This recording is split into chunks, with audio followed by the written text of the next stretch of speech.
Hi guys, welcome to my channel. ఇవాళ Chenna masala curry ఎలా చేయాలో చూద్దాం రండి.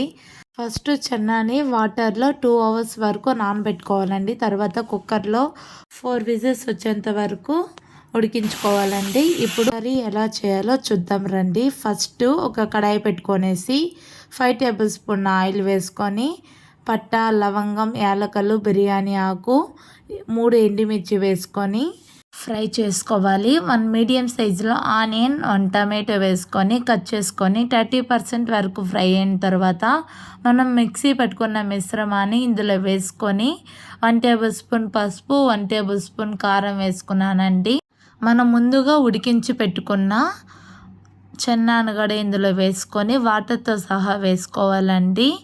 ఇప్పుడు ఎండు కొబ్బరి 2 టేబుల్ స్పూన్ వేసుకొని 2-3 విజిల్స్ పెట్టుకొని స్టవ్ ఆఫ్ చేసుకోవాలి.